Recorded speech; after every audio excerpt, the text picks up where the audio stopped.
So we start a discussion, I think 2 hours ago, and discuss about the ideas in Germany and the ideas in the British competition. And you took a look on our ideas there. If you maybe I could say something about the British competition, the British project, which started life in about 1999 as an idea that came out of a conversation in a bar, in a pub in Finland, actually, when I was there at a conference of historians of education. And my colleague Ian Grosvenor, who's a professor of education at Birmingham University, he threw an idea into my lap just over a drink. And that was to think about the book that was published in 1969 called The School That I'd Like. And that was a little book which, if I would suggest you could look it up, its author is Edward Blishen, and you can buy it from Amazon, often for about a penny or a cent or a few cents. But it's a beautiful little book which came out of a competition that was held in England in 1967. So that's 50 years, just over 50 years ago. And the question was put to children of older age group, secondary school children, what would be the school that they'd like. And the idea that Ian put to me was, let's ask that question again at the turn of the millennium to as many school children that we could possibly do.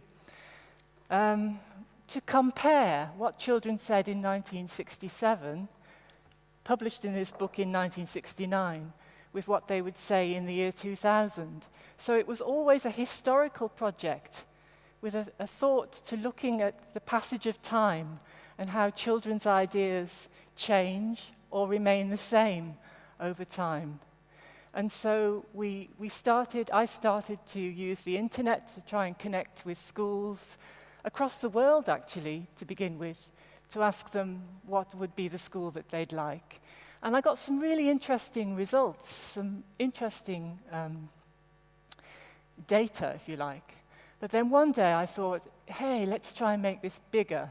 And I picked up the telephone and rang the Guardian newspaper and floated the idea with them to run a competition, the school that I'd like, in the year 2000. And that's how it started off. So I would say it's always had a historical dimension, the UK project. And it continues to do so because we've kept the material that was produced in the year 2001, as it turned out to be, and kept it as an archive. Because children's ideas are very valuable, and archives are suggestions of value. So keeping children's ideas, keeping this material is very important for historians of the future. And to actually just see what does change over time. And if you look at the book that we produced called The School I'd Like, you can see what we did was we compared what was said in the 1960s with what children were saying in the year 2000, 2001. And guess what? A lot of it was very similar. And looking at the German project, we found a lot of similarities with what children said they valued in education. So you said your interest is more historically to make the comparison, but my interest on the project was more politically. So the question what children want to change in schools, and the ideas which came in our unsere Schule project were justice, to have more community and not learn individual, to have green, ecological, sustainable schools, to have more movement, to have clean toilets, to learn things which really matters. And I was wondering where are the problems that these ideas, which are not revolutionary, which are not, why these ideas didn't have an impact on the political debate, on the real things which have to change in schools. And this maybe would be my question for you. What with your Wettbewerb, with your project, happens? So, beside the historical interest. So. Well, a lot has happened. Besides the historical interest, I'm also interested in the political questions. And also, I was interested in the things that children said were important to them were quite often material things. Things that you could touch, smell, hear, the sensory. And particularly their drawings and their models about how classrooms could be or how schools could be. The interpenetratability, if you like, of schools so that they could be accessed easily by members of the community. Actually, some quite radical ideas. The idea of breaking down the walls of school, which is reminiscent of John Dewey's idea of the important relationship between school and community and neighborhood.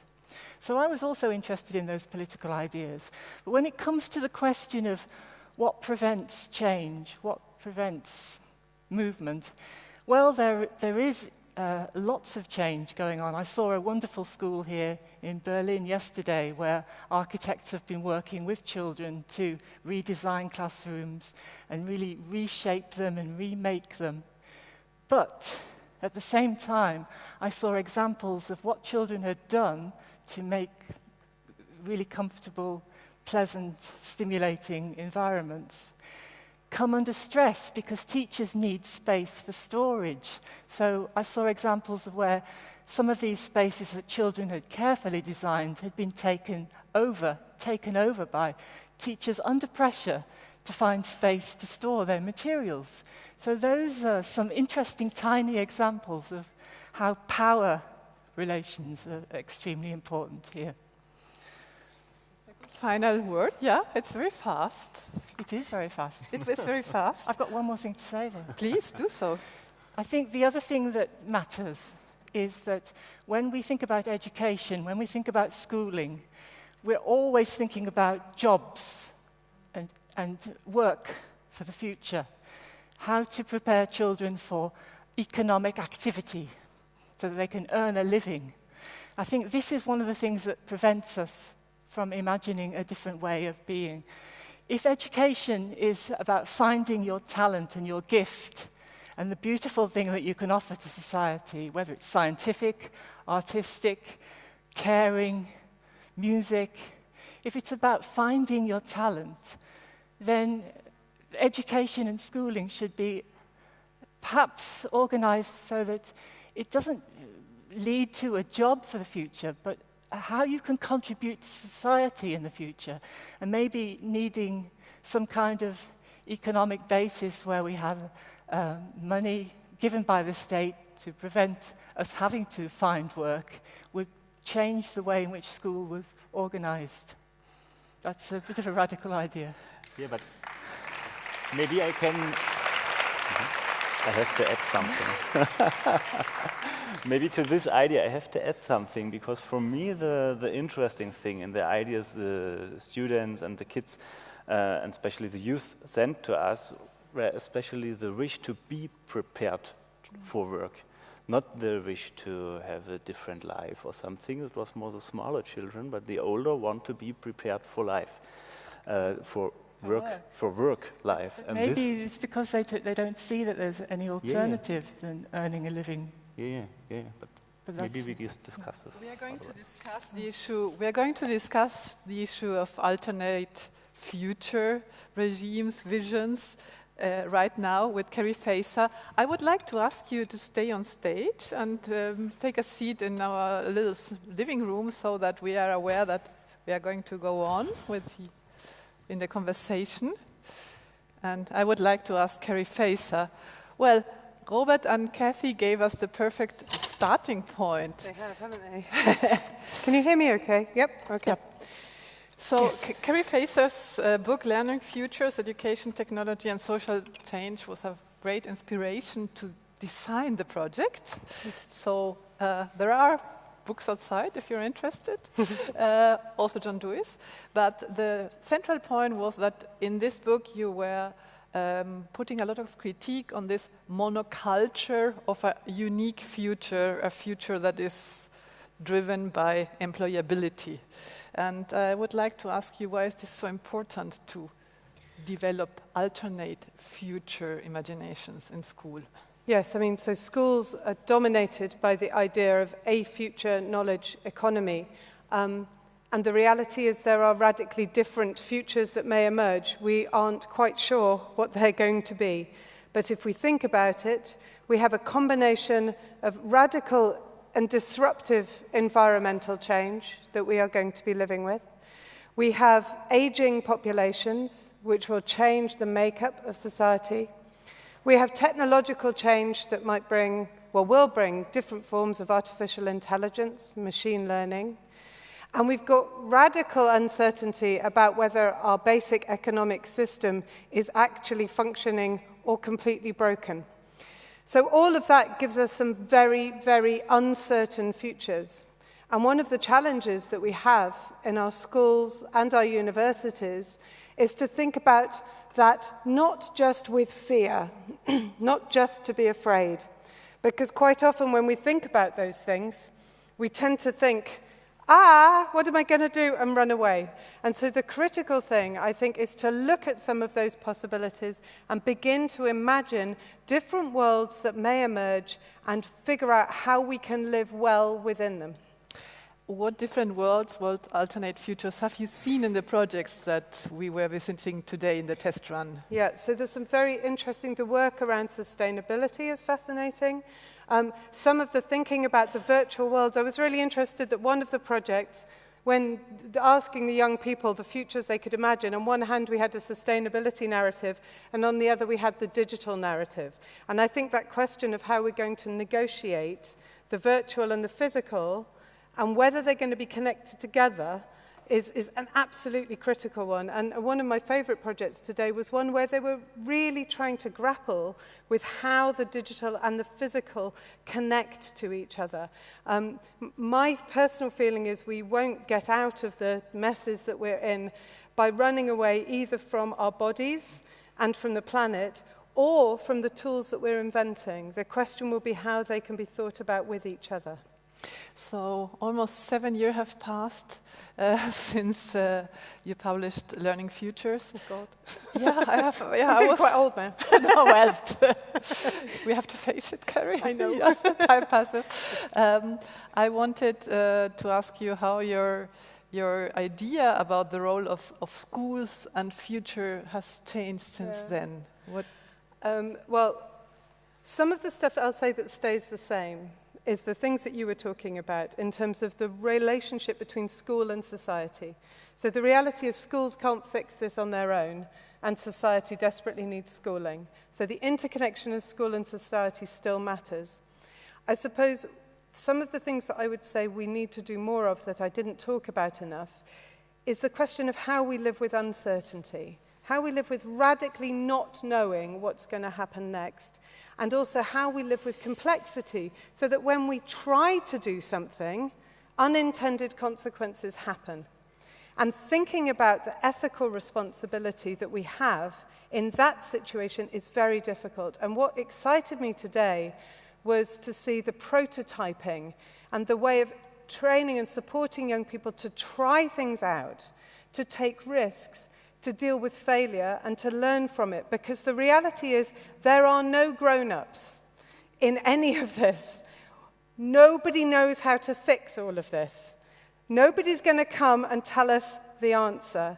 So we and the young people have to experiment together. We have to do it fast, and we have to get good at learning from our experiments. So I was so excited to see the real commitment to prototyping and to test running new approaches today. A last question before we share this area, the living room area, and we ask the next round. in one of the last papers you sent me, thank you very much, I realized that you were very much reflecting also on experiences in the Global South, on education experiences in the Global South. Why is it so? What do you find there? I think what's interesting about the Global South, well, you can't generalize. There is no Global South, there is no Global North. But in the West, we are stuck in particular ways of working and particular relationships with the world and particular ideas of time. And we think they're universal. And that's just silly.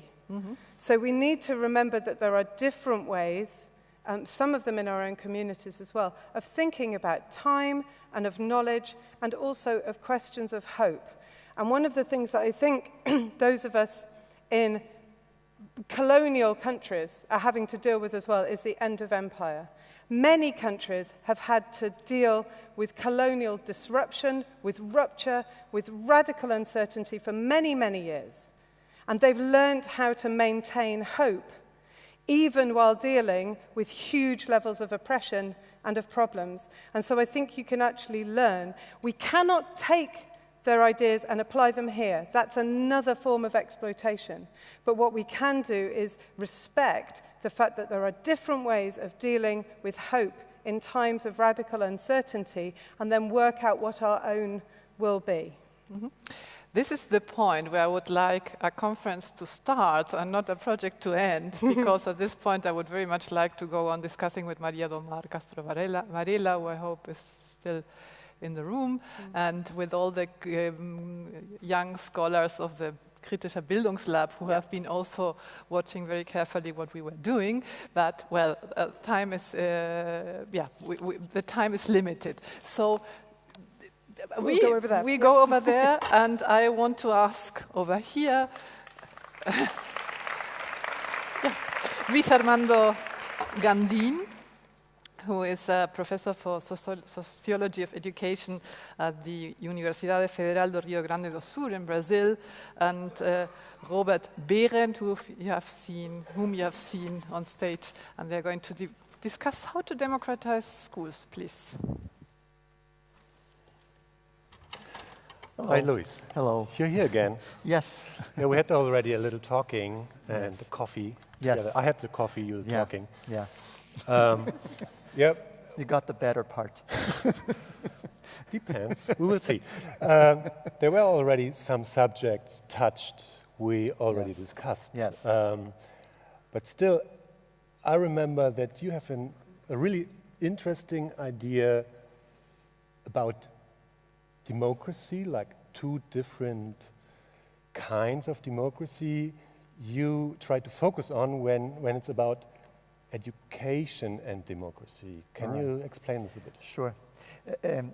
We've been talking a lot about, imagining the future, and a lot of people were saying that what is crucial for the schools of tomorrow is to have a democratic experience.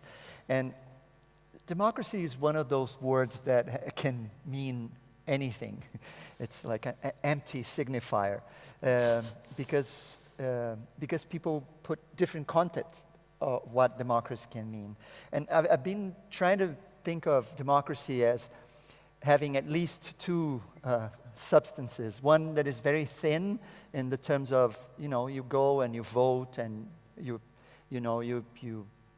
have a committee in the school, and you listen to what the students have to say, and they raise their hands, and you think that's democracy, and that's democracy to a certain extent. But I've been thinking that we have to work with a different kind of democracy concept that is much more thick, and that would also deal with issues of why, and not only with issues of how. We've been dealing a lot of issues of how do we do things, but we haven't been revisiting a lot of the questions, basic questions of why, to whom, who participates, whose voices are going to be heard.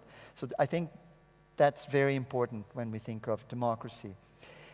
The other thing that I think in education, when we talk about democracy, we talk a lot about equality, meaning that we want to give everybody equal voices. But in the complex societies where we live, democracy has to deal not only with equality, it has to deal with difference as well. If we only deal with equality, we always have a problem. So democracy, in a way, has to be a process of not only a redistribution of access, but also recognition of difference, as Nancy Fraser would put it. I don't know, should I keep going, or do you want to ask? Yeah. Go for it, because I have two more little points that I want to make. One is also someone mentioned here, and a lot of the experiences mentioned this, the idea of justice, right? And sometimes when we talk about democracy, we don't deal with the issue of justice. And I think justice usually takes the perspective of the least privileged, rather than just taking the ideal of the majority. So I think working, democracy and justice is not that simple. I think we have to sort of put them together. And the final point is that I think a lot of times when we talk about democracy, we forget that when we say, in schools we learn math, we learn chemistry, we learn philosophy, and we do it by practicing. But when we talk about democracy, we usually say, in the future, you're going to go to society, and this is what you're going to do. But we don't practice democracy. So we assume that democracy is something that is going to come magically, because everybody knows what democracy is. And I think in schools, we definitely have to think about democracy as something that has to be lived. And we saw a lot of examples here of the kids talking about that. And I see the contradiction, because especially German school system is not very democratic from the base. It's like hierarchically built up. And you talked about the less privileged. They should have to decide more and have more possibilities of participation. Participation work, this is one of the special things you do in Brazil, community work. And what exactly do you do in Brazil to make a higher performance of participation possible? Well, I don't know a lot of experiences, but I know one in particular that, as in the city of Porto Alegre, called the Citizen School. And what they did is that they put the interests of the less privileged in the center.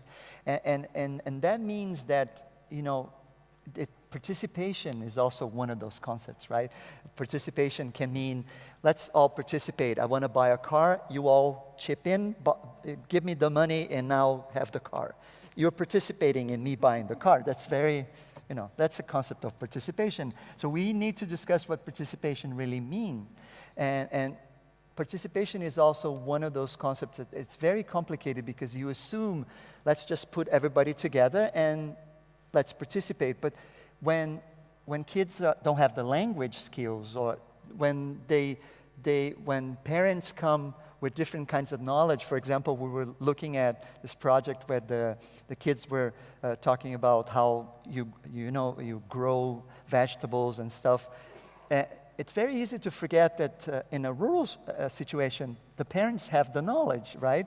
So the school has to sort of step back in a way, not to say we don't have a responsibility to educate the kids, but we have to put into question what kinds of knowledges, what kinds of funds of knowledge are available for us to tackle the specific problems. And that has to do with thinking of whose voices are heard. And so you have to learn how to do that. You have to, I was talking to you about learning laboratories, for example. A lot of times learning laboratories are spaces where the kids who are not learning in the pace that the school thinks that they should be learning are taught in a different way. But in this experience that I'm talking about, the city of Porto Alegre, learning laboratories were a place where teachers also were learning how to deal with different kinds of knowledge. So it's not a space where only we as teachers, as schools, teach communities, but also we learn how to teach teach this community and how to incorporate their own perspectives inside. But that's not easy, right? So the responsibility of teachers is more in the frame set? So teachers have a huge responsibility. Let's assume that teachers now are responsible for providing some of the intellectual and philosophical and practical tools for problems to be resolved in these communities. If you're not a real expert in your area, you're going to have a problem, right? Because usually, if you only know scripted curriculum, you're going to have a problem when you open up spaces for the kids to ask different questions, or for the communities to say, what chemistry can help us here, what philosophy can help us here to sort of deal with the time issues. And so teachers have a huge responsibility. And someone was saying that teachers are being attacked, and they are all over the world. So I think we have to understand that that's not possible without collective work, without spaces for reflection, without spaces for sort of rethinking our roles as teachers, right? So our time's up, unfortunately, Sure. but I hope we can go on with our discussion. Wonderful. Thank you. Thank you. Please share this row with us. The last dialogue is going to be on what's art. What art has to do with all this. And I would like to ask on stage Hasager from the Malmö Art Academy and Marie-Louise Rudolph from Kulturkontakt Austria, the two partner institutions with whom we have been developing these projects. And later we want to have you on this side of the stage as well.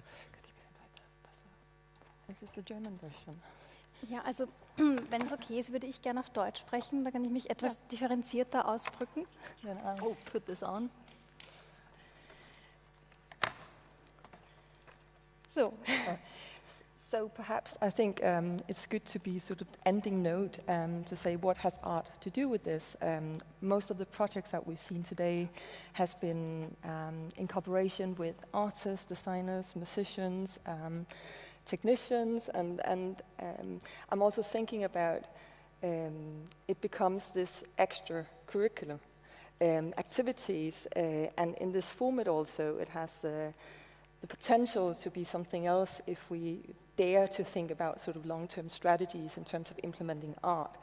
But I'm also thinking about the responsibility of the artist as perhaps an untrained transformative subject. And I think that could be an interesting starting point to look upon what does it mean to have artists kind of entering the public school system, and what could their role be. Mhm.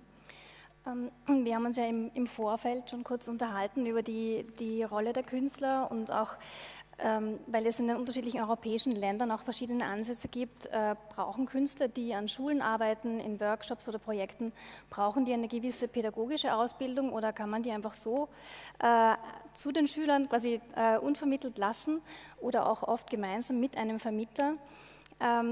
Und die Erkenntnis unseres Gesprächs war eigentlich auch, dass Künstler sehr, sehr viel mitbringen, was sie den Schülern weitergeben können, auch in der Art der Herangehensweise an die Materie. Also nicht immer unbedingt nur im Kunstunterricht, also Musik- oder bildende Kunstunterricht selbst, sondern auch in anderen Fächern, die jetzt primär vielleicht nicht so direkt einen Kunstkonnex haben. Also wo es eher um das Methodische geht, wo man sich von den Künstlern einfach sehr, sehr viel, Künstler und Künstlerinnen natürlich, sehr, sehr viel abschauen kann. Sie haben ja gemeint, Sie arbeiten in einer Institution, die auch eine spezielle Art der Ausbildung hat, wo eben diese verschiedenen pädagogischen, künstlerischen und auch sehr kritische Punkte, glaube ich, zusammenfließen. Vielleicht wäre es auch interessant zu erfahren, was hier eigentlich die Aspekte sind, die Ihre Studierenden dann vorbereitet auf verschiedene Workshops. Definitely. So the Critical and Pedagogical Studies at Malmö Art Academy is a master's program for artists who is thinking in terms of hybrid practice, so between pedagogy, critical thinking, and artistic practices. Instead of having all these different hats we tend to wear, I'm an artist, and now I'm a teacher, and now I'm a facilitator, and now I'm an organizer, we look at it upon as practice, like one holistic practice. How can we negotiate that space? How can we equip artists with tools for different situations as well, and also allow a space to work through things on their own? So to be between sort of like directed activities and non-directed activities, as well as to look at different formats of learning. Perhaps not always as easy as said, because we are all coming with the particular schooling. So when we enter these sort of spaces, like often then the educators or artist educators tend to be situated around the table and keep the seminar form, or so it's also a challenge to just look upon the different models that we can explore. And I mean, this afternoon was a good example of the 2-hour workshop that the participants of the Critical and Pedagogical Studies program did, which was a really impressive self-organized endeavor where they activated us and the space and thinking processes and listening process for 2 hours because they wanted to form a response, not answers, but a response or questions to what does it mean to be between art and pedagogy and what are the potentials. Ja, ich habe ja auch an diesem Workshop teilgenommen und es war wirklich eine ganz spezielle Erfahrung, also beinahe ein sehr meditativer Zugang auch. Also ich habe für mich sehr viel mitgenommen. Ich würde jetzt auch noch ganz gern nochmal zurückkommen auf den Punkt Künstler an der Schule, weil es ja auch um die Frage ging, wie können Strukturen verändert werden. Und wir haben bei Kulturkontakt Austria auch verschiedene mehrjährige Programme, wo Künstler meistens auch mit dem Hintergrund einer Institution mit Schulen zusammenarbeiten. Und da haben wir schon die Erfahrung gemacht, dass sich strukturell etwas ändern kann, wenn es wirklich über einen langen Zeitraum ist, zum Beispiel, dass dann auch neue Fächer gegründet werden, wie zum Beispiel Radio oder eben, ja, wirklich auch Kulturvermittlung als Fach gibt es auch in einigen, leider sehr wenigen Schulen. Und wenn man jetzt für kurze Projekte oder nur einzelne Workshops an die Schule kommt, also da bin ich eigentlich überzeugt, dass sich da strukturell nichts ändern lassen kann. Ja. Insofern ist die Frage, kann man sowas institutionalisieren oder nicht? Ja. I think we also touched upon that briefly earlier on today in terms of so what does it mean to change the structures? And I gave one example from a Danish context where there was a study from 2012 seeing if you introduce art, not just as a subject, but actually in every activity, the learning becomes easier on other subject matters, which is quite interesting. That led to an increase in funding from the Danish Arts Foundation also to create what they called House Artists. So artists funded by the schools and the Arts Foundation to develop projects together with schools, quite similar to this, and it can take different shapes, but always stemming from the artistic practice. And I think this is a way, perhaps, of expanding, so it doesn't just become another project, but actually thinking about long-term strategies. I don't think there's any solution to this yet. It still has the project sense to it, but at least it is. I mean, there's an attempt to implement, and as you also mentioned earlier, there's a huge difference between educational system. I was brought up in a Danish system, and I'm educating in a Swedish system, and just those two systems with close proximity are very different.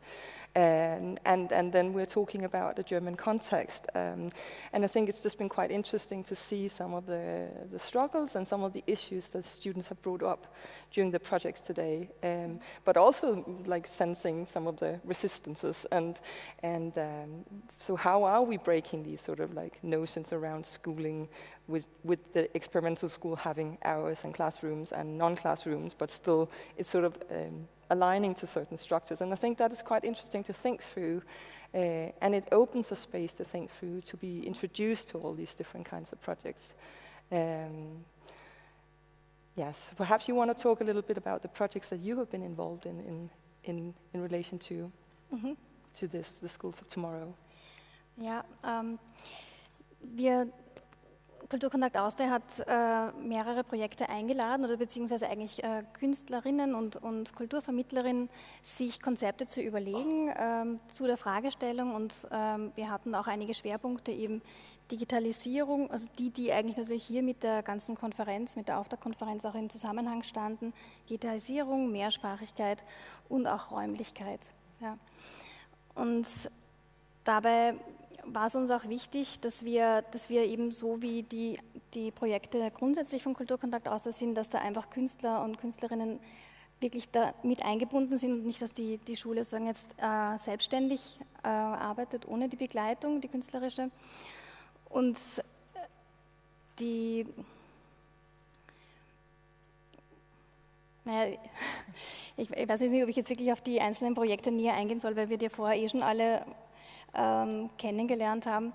Vielleicht, was ich noch ganz kurz erwähnen wollte, ist, dass es ja auch den Prozess der kulturellen Schulentwicklung an sich gibt, der jetzt auch etwas mehr forciert wird in Österreich, und der ist eingebettet eigentlich in den großen Prozess der schulischen Qualitätsentwicklung, und da gibt es sehr, sehr viele Möglichkeiten für längerfristige Zusammenarbeiten, und die auch wirklich am Schulprofil etwas ändern würde.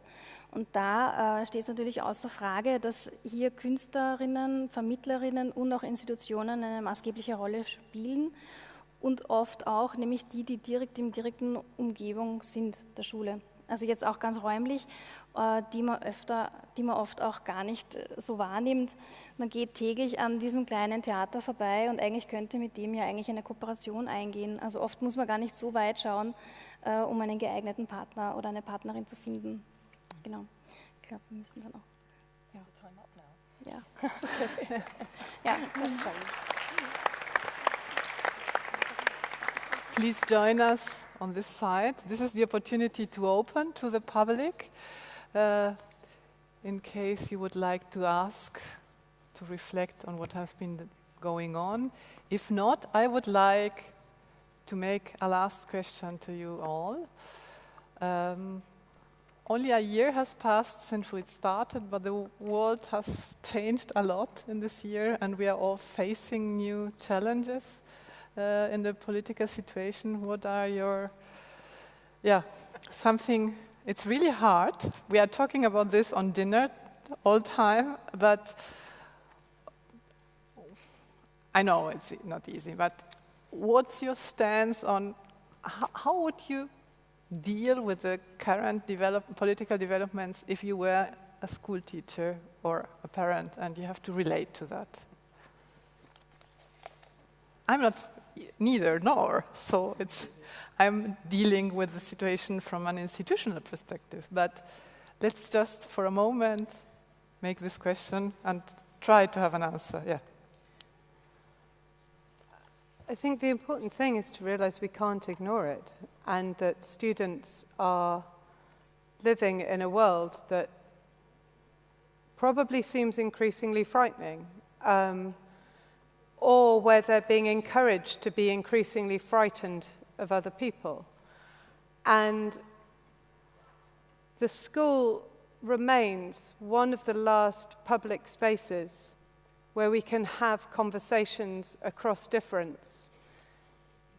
And so it seems absolutely essential that we find spaces in schools to talk about what's going on in a way that doesn't simplify what's going on, and in a way that allows us and allows our students to talk through what they're scared about, what they might hope for, and hopefully to talk about it for a long enough period of time to say, so what can we do here?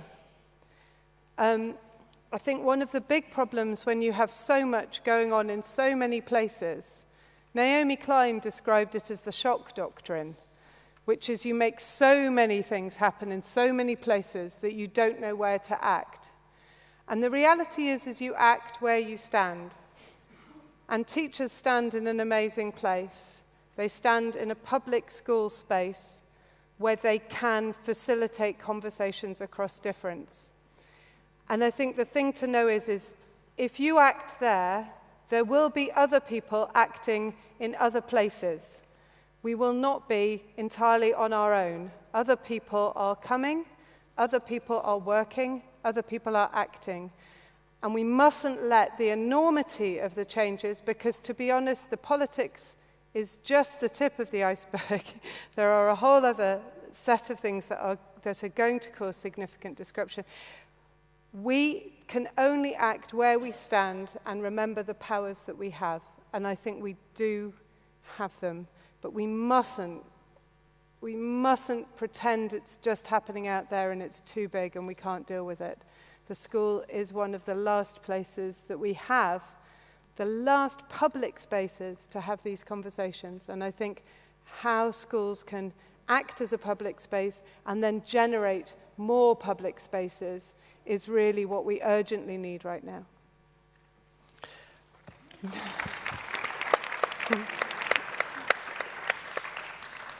One of the projects that dealt with, let's say, an asymmetry of expectations and reality in these days, described in a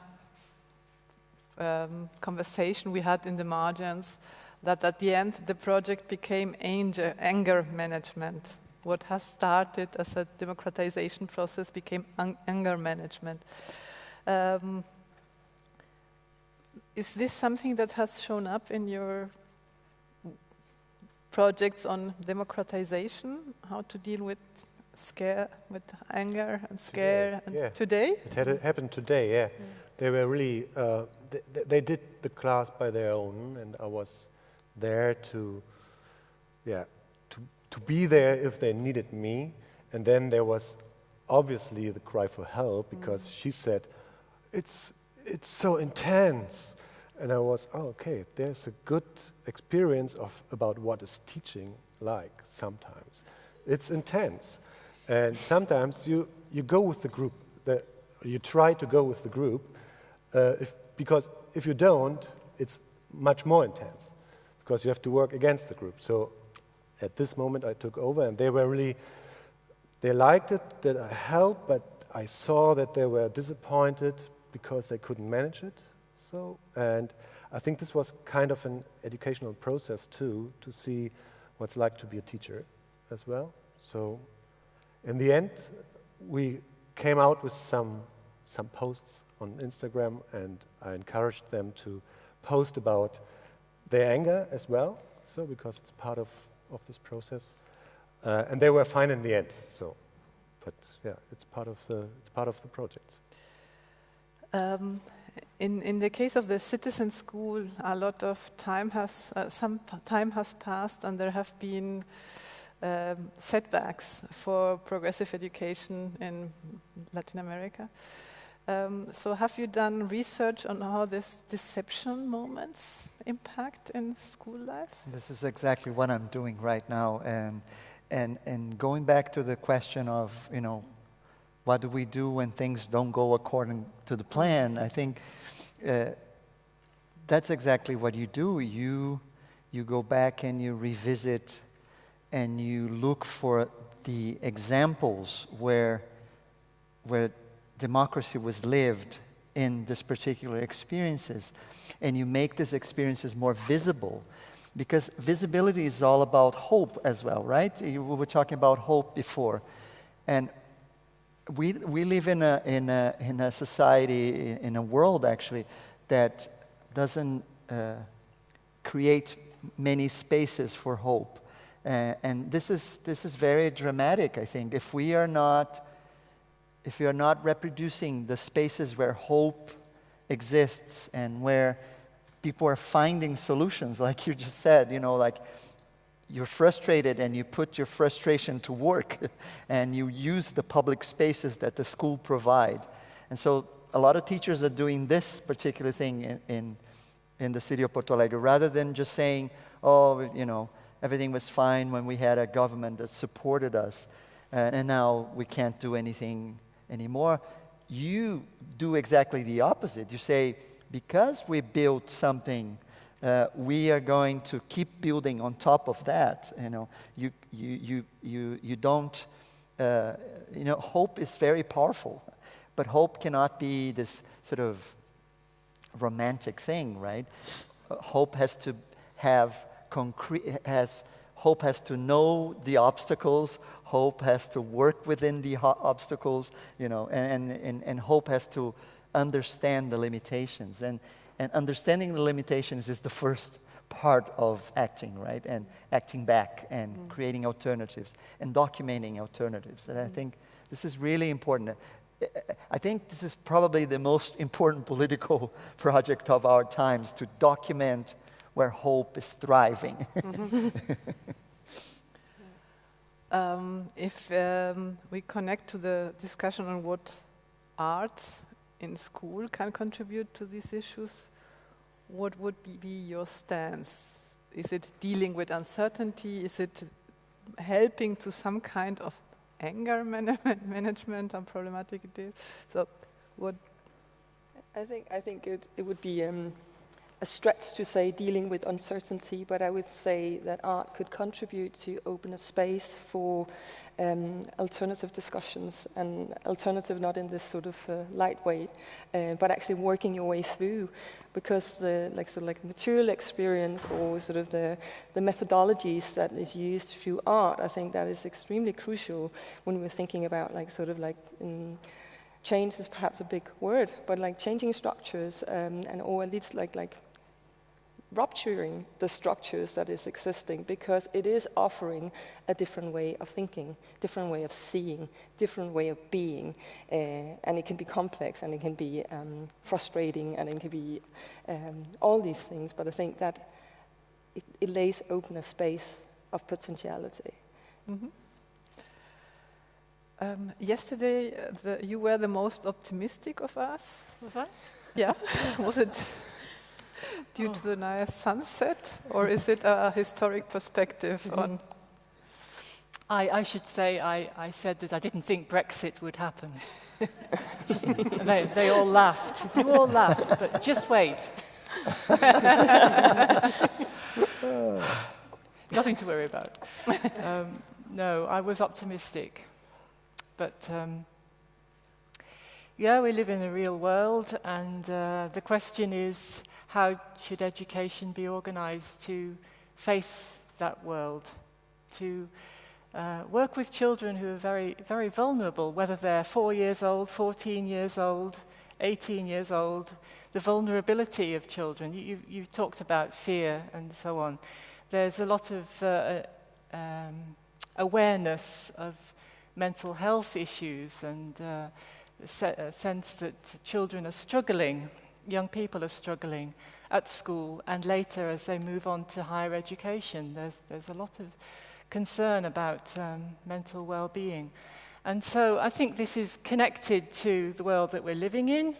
There seems to be an increase. I don't know whether we're noticing it more or measuring it more, but there's certainly an increase. And so what are some of the solutions? I think we've talked a lot about space, we've talked a lot about curriculum and knowledge, and the projects here are fantastic. I was particularly impressed with the projects that moved out of the school and connected with the community, and the school building the neighborhood coming back into school. But in my country, schools are becoming like fortresses with electric fences around them, and the inability just to move in and out of school. So we've talked a lot about space and place, but I think also extremely important is time. And I noticed that many of the children who presented their ideas in the German project talked about time and wanting time out, more time to think through, spaces where they could think and take time, more free time. And time is extremely important, because time is an aspect of design as well. We design time in our curriculum planning. And so the relationship between time, space, and human life is extremely important. So don't forget about time. it's a good moment to say that. Robert, you have been in touch with all of the submissions to the competition of ideas, and you were part of the project from the beginning. In working through the materials, was there, did you have moments where you thought, oh, this is symptomatic of this historic moment, or had you more the feeling of historic constants of, even universal constants? Was there something that is symptomatic for this precise situation? If I show my opinion, then I'm maybe not the most optimistic person here. I kind of imagine that would be the case. I mean, I thought about it when you said your first question, and you had a very optimistic perspective on school, that it's a public space and that there's much discussion possible. And I'm working on a school 3 days a week, and there are these spaces which is possible, but there are also power relations in schools which are hierarchically you can't discuss. And this is one point, and I think this point showed up in the ideas of the children. So I said it when we closed our discussion, that there was the wish to be part of a society, and at the same time the Bewusstsein.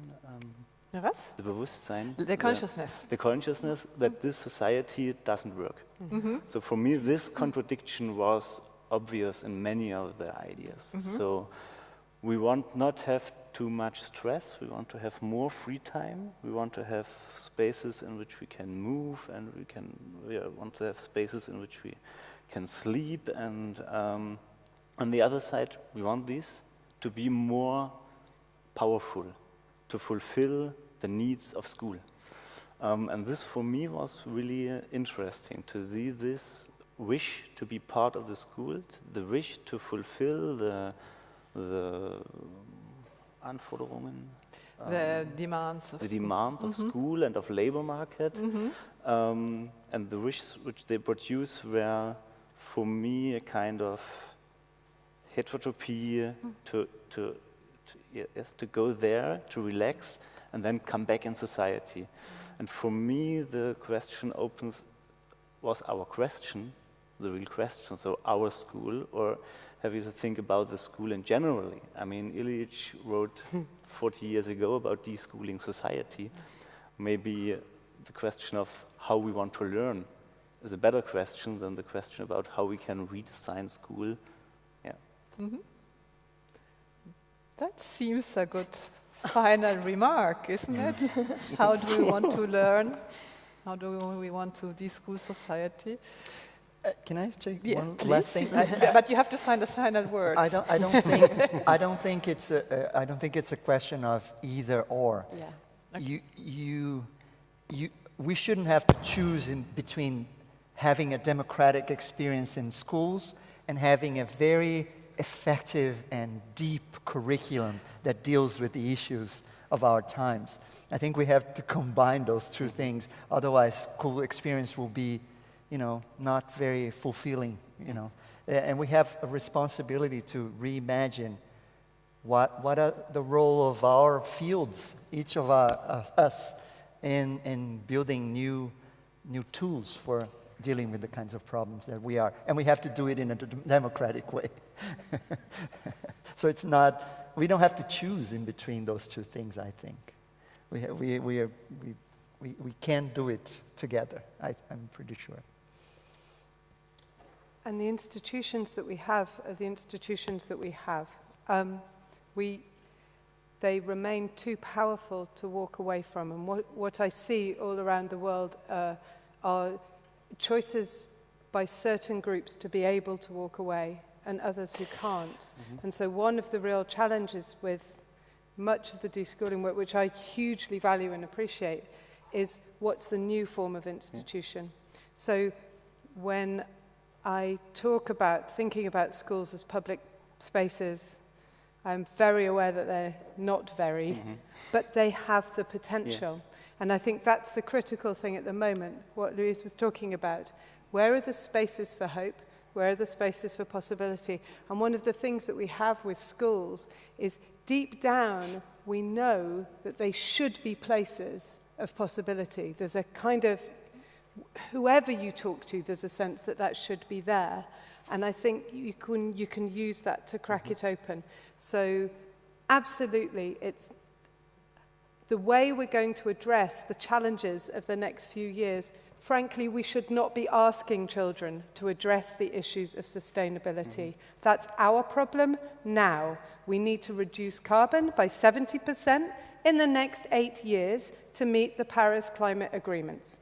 Okay? So that is not going to be the job of a group of children planting vegetables, however important it is they do that. That's our job to work on now. However, the school is a space through which we can negotiate so many other issues potentially, and we have to keep it open as a site of possibility. It's good that you both convinced me of going back to the path of school, because what has informed me and driven me in this project is that I made the experience of leaving school after a dictatorship. And I have seen how schools can be reconstructed. And I think what the problematic situation in Germany is that we have lost all hope in being able to construct institutions. Sometimes, yeah. Or to reconstruct them, or to redesign them, or to deconstruct them. Yeah. I mentioned last time I was here that, you know, we've sort of lost the tradition internationally of student strikes. And I actually think it's a bit of time to support students and young people in schools to refuse some of the education that they're getting, to refuse an education that causes them mental health issues, that doesn't allow them to address certain concerns. So I think it might be time to support them in recognizing that they have rights, and one of their rights is to an education that enables them to live in the world. Yeah. The Supreme Court of Justice in Germany has that is pretty progressive on other issues, just has ruled out, if I read the newspaper right, that teachers cannot, please correct me if I'm wrong, how is the strike situation with teachers right now? Are they allowed to strike or not? If they are not employees, if they are Beamte, then they are not allowed to strike. Yeah, so the kids will have to strike. Yeah. And they do it sometimes. And they do it. There are so many small places where they strike. Which is where the digital gets interesting, because it's how do you connect up. So, yeah, this could go off on a whole other... Yes, at this point maybe we have a privileged situation in Berlin, because the teachers here are not state's employees anymore because of the lack of money. So they could strike, and they could mobilize together with the pupils, with the students, easily by using social media. Yes, they could. So this would not be the first social media movement. I think there were a few in the last 10 years, very hopefully in the beginning, and maybe we have to empower them still. A lot of kids took the street 2 weeks ago on Sunday against the extreme right. It was packed with young people taking the streets, so maybe there is hope in this sense. Yeah, it was a big amusement to follow it on Twitter or wherever. Great images. Yes. The day has been very long. We promised a discussion till 7, but I have the feeling we have reached a point where we have said what has to be said on the project, on the situation we are, and on the task ahead of us.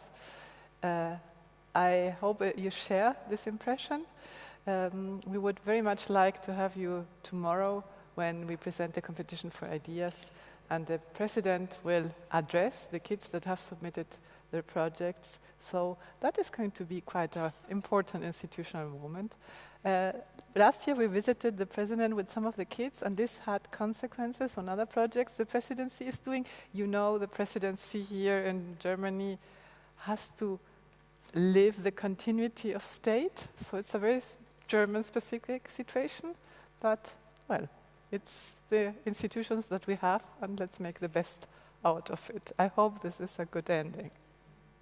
Thank you very much.